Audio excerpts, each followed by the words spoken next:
સાકરબેન પોતે પૂજા પોલાવ્યો છે, પ્રભુની પૂજા કરી, આરતી ઉતારી છે. પરમાત્માએ કંકુનો પગલો સાકરબેનને પાડી આપ્યો. એ પગલો આજે પણ પરિયેજ ગામમાં છે. હવે જે શીરાનો થાળ તૈયાર કરેલો પ્રભુની આગળ જ્યાં ધર્યો છે, પરમાત્મા અંતર્યામી છે. તન કી જાણે મન કી જાણે, જાણે ચિત્ત કી ચોરી, उसके आगे क्या છુપાવના जिसके हाथ में દોરી. પરમાત્મા પોતે માણકી ઘોડી ઉપર બેઠા છે. બેઠા બેઠા ડાબા ને જમણા બંને હાથથી થાળમાંથી શીરાના મુઠ્ઠા ભરી અને પ્રભુએ પ્રસાદનો શીરો જમ્યા. સાકરબેનનો અંતરનો સંકલ્પ ફળીભૂત થઈ ગયો કે માણકી ઉપર આવ્યા મારા નાથ પરમાત્મા પોતે છે. મહારાજ કે છે અમારે અહીં સિંજીવાળા જવાનું છે. પ્રભુએ ત્યાંથી માણકી ઘોડી દોડાવી છે. તો તે સમયે એ તળાવે એક ભાઈ ઘોડાને પાણી પાવા આવેલું. એણે આ બધું દ્રશ્ય જોયું એટલે નજીક આવીને સાકરબેનને કહે છે, સાકર, રોડ ગોળી હોય, રોડનો લુગડો ગોળો હોય, આવનાર માણસ ઘોડા ઉપરથી નીચે ઉતર્યો નહીં, ડાબા જમણા બે હાથે મુઠ્ઠીઓ ભરીને શીરો ખાધો, એને તું ભગવાન માનું છું? અરે એવા ભગવાન ના હોય. દુનિયામાં કોઈ માણસ ડાબા હાથે ખાતો હોય છે? જમણા હાથથી ખાય. ડાબો હાથ તો સ્પેશિયલ ધંધો કરે, બધા જાણે છે. ડાબા હાથથી ખાય તું ભગવાન કહું છું? સાકરબેન કે જો ભાઈ તાર ગડબડ કરવાની જરૂર નહીં, મારી મિલકત છે, હું ફાવે ને ખવડાવી દઉં. મારા મનનો સંકલ્પ હતો કે ડાબા ને જમણા બંને હાથથી મુઠ્ઠીઓ ભરીને, કોરિયા ભરીને નહીં પણ મુઠ્ઠીઓ ભરીને જે શીરો ખાય ભગવાન સાચા, તો મારો સંકલ્પ ભગવાને પૂર્ણ કર્યો છે. અને માણકી ઉપર બેસીને જે જાય છે એ સહજાનંદ સ્વામી ભગવાન છે. જો તને નિશ્ચય ના થતો હોય તો એ માણકી ઘોડીની સામું જોઈને તું સંકલ્પ કર. તું જે સંકલ્પ કરીશ તારો સંકલ્પ ભગવાન ફળીભૂત કરશે. ત્યારે ઘોડાવાળો ભાઈ બોલ્યો કે ઘોડા પર બેઠેલા જો તારા ભગવાન સાચા હોય તો મને ડાબા અને જમણી બે આંખે વાંધરો કરે. સાકરબેન કહેલા કંઈક સારું માગ ને, ના કે ડાબી જમણી બે આંખે વાંધરો કરે તાર ભગવાન સાચા. હંમેશા દુર્જન માણસો આવું જ માગે ભાઈ. દુર્જનને કોઈ દાડો માગતો આવડે નહીં. એ તો માગ્યું છે સજ્જન માણસોએ જે માગ્યું છે એના લીધે આજે દુનિયા લહેર કરે છે. જોબન પગીએ માગ્યું કે મહીસાબર વચ્ચે લીલો દેશ, તો આજે લીલી ધરતી છે. ત્યારે પેલા ઘોડાવાળો ભાઈ ઘોડા ઉપર બેસીને ઘર તરફ જાય છે. તો રસ્તામાં છોકરો ગીલી દંડાની રમત રમતો હશે. એક છોકરાએ તોટો માર્યો ને ગિલ્લી ઉછરી, તે પેલા ઘોડાવાળા ભાઈની જમણી આંખમાં ગિલ્લી વાગી. જમણી આંખ ફૂટી ગઈ, લોહીનો ધધુડો ચાલુ થઈ ગયો. એક તો આંખ જતી રહી, છતાંય મનમાં અભિમાન છે કે થવાનું હોય ને થાય. એમ ઘોડાવાળો શું કરે? એના વિચારમાં ભાઈ ઘોડો લઈને આગળ ચાલ્યા. તારે રસ્તાની અંદર કૂતરો ઝઘડે. ત્યાં કૂતરોને છૂટો પાડવા માટે એક ભાઈ છૂટો પથ્થર ફેંક્યો. પેલો ઘોડાવાળો ભાઈ જે આવે છે ને ડાબી આંખમાં પથ્થર વાગ્યો. ડાબી આંખ પણ ફૂટી ગઈ. ઘેર આવ્યો તારે બંને આંખે અંધારું થઈ ગયેલું. સાકરબેનને બોલાવી કે સાકર, તારી ભક્તિ સાચી અને તારા ભગવાન બી સાચા. ત્યાં કહ્યું હતું કંઈક સારો સંકલ્પ કર, પણ હું પાપી સમજી શક્યો નહીં. મેં વાલાની સામે કરી લવરી તો બે આંખો થઈ ગઈ નવરી. ત્યારે જગતની અંદર સમજી લેજો કે પરમાત્માનો 4 સ્વરૂપ છે ભાઈ. પહેલું સ્વરૂપ મૂર્તિ છે.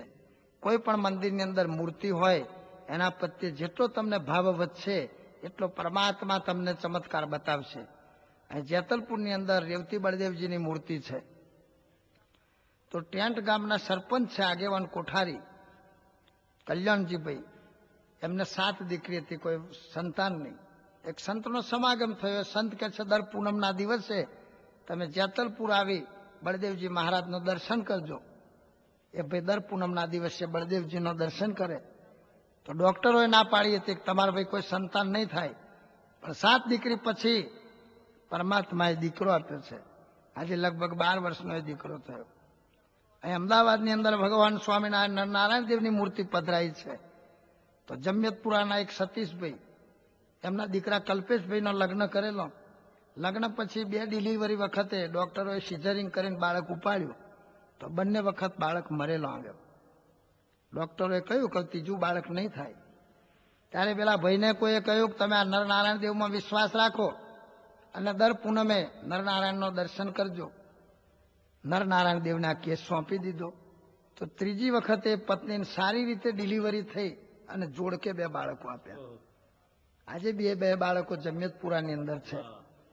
વડતાલમાં ભગવાને લક્ષ્મીનારાયણ દેવ પધરાયા છે.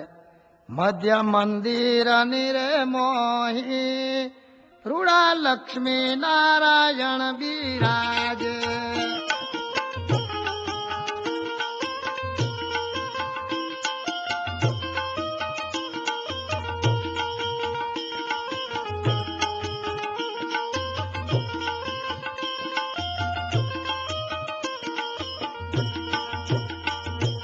લક્ષ્મી નારાયણ દેવની સાથે રૂડા રણ છોડજી દર્શન આપે.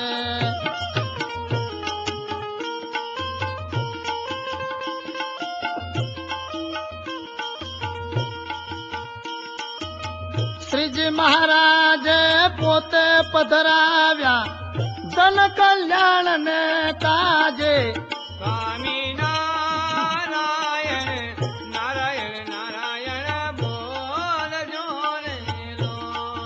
લક્ષ્મી નારાયણ નારાયણ નારાયણ બોલજો રે બોલ. લક્ષ્મી નારાયણ નારાયણ નારાયણ બોલજો. તો લક્ષ્મીજીને શ્રીફળ વાલું છે ભાઈ. જેને કોઈને સંતાન ના હોય તો પૂનમના દિવસે લક્ષ્મીજીના ઉંમરે જે શ્રીફળ મૂકે એનો સંકલ્પ સિદ્ધ થાય છે. વડતાલની જોડે રાજનગરની અંદર અમે શ્રીફળના આખ્યાનની વાત કરી તો એક ભાઈને 7 દીકરીઓ હતી. ડોક્ટરે કહ્યું કે હવે કોઈ દીકરાની આશા નથી, પણ દર પૂનમના દિવસે એ ભાઈના કાકી શર્મિષ્ઠાબેન તે શ્રીફળ મૂકી આવતો અને લક્ષ્મીનારાયણ દેવની કૃપાથી દશેરાના દિવસે 7 દીકરી પછી બાબાનો જન્મ થયો. તો શ્રીફળ કેમ વાલું છે? દેવો અને દાનવોએ સમુદ્રનું મંથન કર્યું ત્યારે સમુદ્રની અંદરથી લક્ષ્મી માતા ઉત્પન્ન થયો. દરિયાના કિનારે માતાજી ઉભો છે. પૃથ્વી ઉપર જે કોઈ દેવદેવી આવે ને એને ભૂખ ને તરસ લાગે. લક્ષ્મીજીને ભૂખ લાગી, તરસ લાગી તો નાળિયેરના ઝાડ ઉપરથી એક પાકું નાળિયેર નીચે પડ્યું.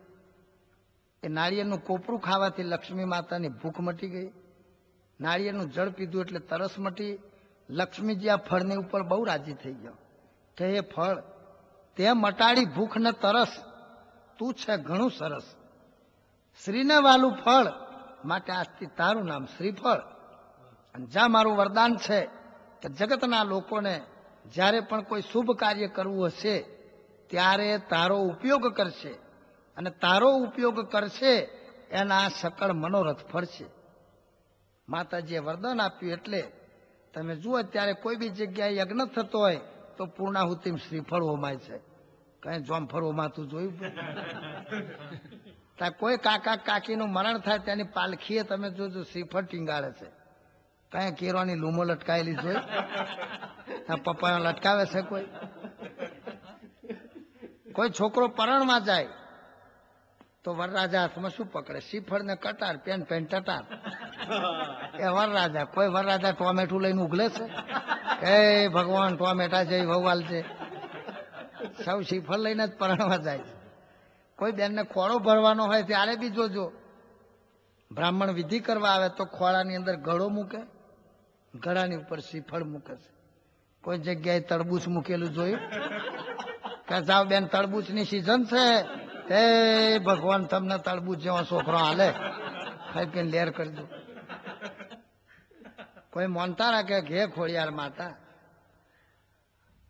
મારો રમણ જો પાસ થઈ જાય તો એક શ્રીફળ વધેરી જઈશ ને એક રમતું મૂકી જઈશ. પણ કોઈ એવી મોનતા નહીં રાખે ઘે ખોડિયાર માં માર રમણ પાસ થાય તો 2 ચીકુ વધેરું ડાળેમ રમતો મેળવું એવું કે છે. આખા જગતની અંદર શ્રીફળનો જ ઉપયોગ થાય. અને ફળ એવું અગત્યનું છે એ પડ્યું રે તો એનું જળ સુકાઈ જાય, અંદર થઈ જાય ગોટો, તેનો ભાવ આવે મોટો. લોક મૂકે ડોટો. પેલા છોકરાને ખવડાવો ગોટા જલ્દી થાય મોટા.